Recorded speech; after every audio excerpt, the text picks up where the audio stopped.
Yo, how's everyone doing? Welcome back for some more Forza Horizon 3. Today I'm sharing with you the Forzathon exclusive Porsche 928 GTS, and we're going to start off in the Forza Vista so you can see the car.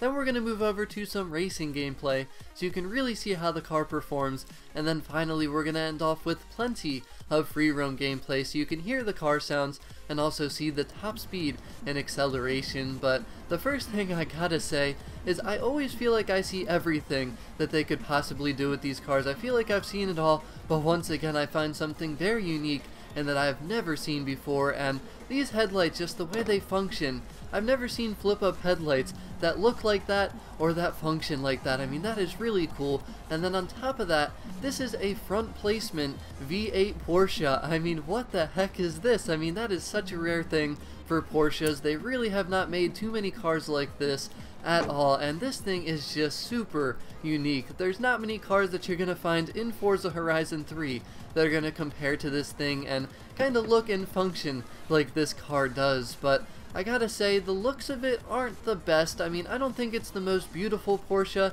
It's certainly not the ugliest car in this game, but it's one of those cars where I look at it from certain angles and I think it looks really nice, but then I look at it from other angles and I'm just kind of like, it's not all that nice looking. But the interior of this thing is pretty nice, and this car's sounds are also very, very good. I love the way that this car sounds, but sadly there is no customization for this thing, and in case anyone's wondering, no, there is no body kit for it either, but that doesn't really matter because this is just a very unique car in itself. But let's talk about the performance of this thing. So it is rear-wheel drive, it's in the middle of the B class, makes a lot of power actually though, 345 horsepower and 369 torque. That's a very torquey V8 motor that this thing has, and the weight distribution is 50%.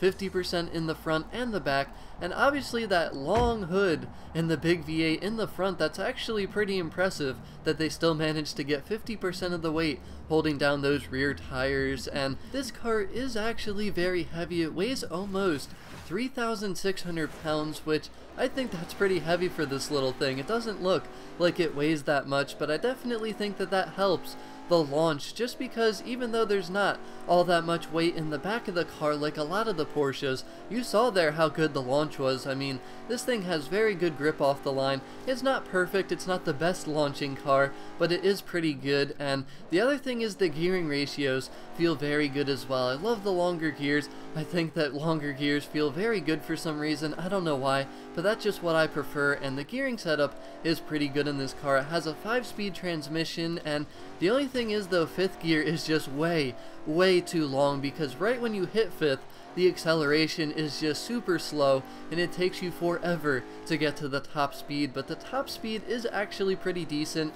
It says on the stats that it's 176, but I think I got it closer to 180 when I was testing it on the highway. So, I mean, this car does have a lot of top speed for being in the middle of the B class. But the problem is the acceleration top end is just not good at all. I mean, 4th gear is okay, but like I said, 5th gear is just way too slow. But 1st, 2nd, and 3rd gear do feel pretty fast for being in the B class. And the other thing is the shift time is slow, but I like the way the car shifts. It just feels really cool, and I'm not sure if that's something I want to upgrade, because yeah, it does shift slowly, but I just like the way it feels for some reason. And I'd say the braking has to be the worst part of this car. The braking distances are very long and the braking does not feel very good at all, so you do have to get used to that when you're driving it, because this thing just keeps sliding straight forward into the walls if you don't brake in time. And the handling is pretty good. The car does turn well.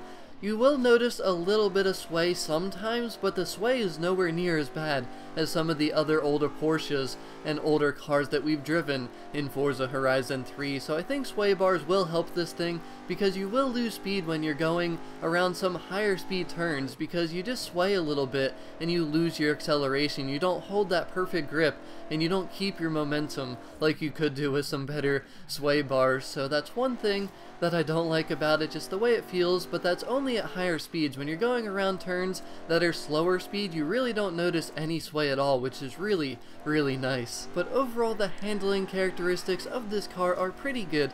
The grip going around turns is very good overall. You can slide a little bit if you really want to, but the car isn't that fast, so you don't drift all too much, and I think overall just drifting isn't too much of an option with this car stock, just because it's not quite fast enough, but it definitely does have the potential, being rear-wheel drive and with the front motor placement. But overall, I liked racing it, but I didn't have a ton of fun driving this thing. I think this car is definitely going to come down to upgrading it and building it, because it just really didn't do anything too much for me. I mean, first, second, and third gear feel pretty fun, and they're good, but right when I hit fourth gear, it's just kind of boring to drive. I mean, it gets a lot slower, and then once you hit fifth gear, it's just like, man, this is the most boring car in this game. So I think upgrading this thing is definitely going to be required to really make this car fun, but it does certainly have potential because it has the grip, it has the handling, and it just needs a little bit more top-end acceleration, because the top speed is fine, but it just feels a little bit slow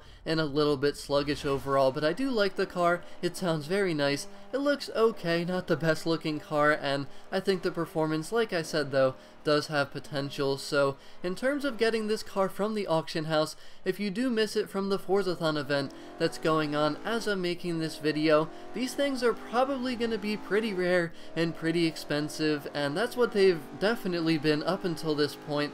But obviously this week-long Forzathon event is still going on, so more and more people are getting the car, especially after we found out that you do not have to have VIP to get them. So I'd say get the car if you can find it for cheap, but definitely not like millions. I mean, the car is only listed to be $26,000 if you have it, and it's just not that exciting of a car. Now if you upgrade it, sure, it might be, but to spend millions on this thing, I really don't think it's worth it. So I'd wait around to see if you can find a cheap one, or just try and get it through the Forzathon event, because you do have about 4 more days. I mean, you have until August 28th, which is a Monday, so you got plenty of time. But as always, thank you very much for watching. I really hope that everyone enjoyed this video. Let me know what you think of this Porsche 928 GTS in Forza Horizon 3. But have a wonderful rest of your day, and I'll talk to y'all again very soon. Peace out.